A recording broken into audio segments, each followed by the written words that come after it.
पनीरची भाजी please. Of course, why not. दे. नमस्कार. आज आपण पनीरची चमचमीत अशी मस्त भाजी करणार आहोत. तर त्याकरता आपल्याला लागणार आहे लसूण, आले, हिरवी मिरची तुमच्या टेस्टप्रमाणे, त्यानंतर मेथी आणि कांदे. ह्याची मस्त हिरवी ग्रेव्ही तयार करून घेतलेली आहे आपण. त्यानंतर कढईमध्ये आपण घ्यायचे तेल आणि त्यात जिरे घालायचे.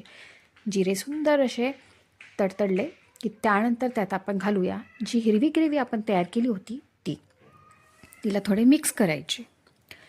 ही भाजी तुम्ही नक्की करून बघा, तुम्हाला खूप आवडेल आणि याची टेस्टही अप्रतिम असते. मेथीची जराही टेस्ट येणार नाही त्यात. आणि मेथी ही तर आता हिवाळ्यात सगळ्यांना माहितीच आहे किती पौष्टिक आहे. ह्या निमित्ताने मुलेसुद्धाही खातील आहे. त्यानंतर आपण टोमॅटोची प्युरी घालूया. त्या प्युरीमध्ये मी फक्त टोमॅटोचे 4 काप करून त्याला मिक्सरमध्ये ग्राइंड करून घेतले. त्यावरचे जे साल होते ते मी काढलेले नाही. तुम्हाला हवे असल्यास तुम्ही नक्की काढू शकता.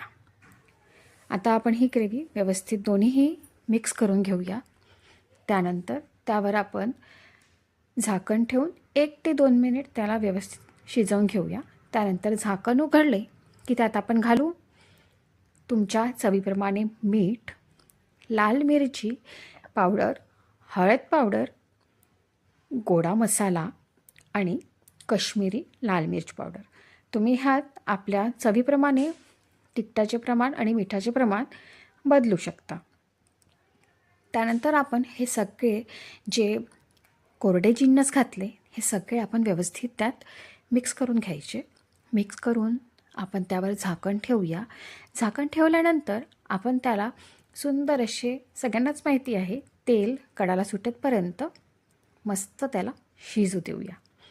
त्यानंतर कोणाला 5 मिनिट लागेल, कोणाला 10 मिनिट लागेल, त्या हिशोबाने आपण ह्याला व्यवस्थित शिजवून घेऊया. जसे तेल सुटवले की त्यानंतर आपण त्यात थोडे गरम पाणी घालूया. मी मिक्सरच्या पॉटमध्ये, ज्या पॉटमध्ये आपण जे बारीक केले होते वाटण, त्यातच पाणी घालून तेच मी ह्यात घातलेले आहे. तुमच्या आवडीप्रमाणे तुम्हाला किती पातळ हवी आहे तशी तुम्ही याची ग्रेव्ही ठेवू शकता. खूप पाणी न घालता थोडी घाला. त्यानंतर आपण ह्यात डायरेक्ट पनीर घातलेला आहे. पनीर घालून आपल्याला माहितीच आहे थोडा वेळ त्याला झाकण ठेवून शिजू द्यायचे आणि त्यानंतर हिरवी हिरवी अशी त्यावर कोथिंबीर घालायची. अशा प्रकारे आपली ही जी भाजी आहे पनीरची तयार आहे. एकदा नक्की करून बघा. माझ्या मुलीला तर फारच आवडली. तुम्ही बघू शकता तिची रिॲक्शन.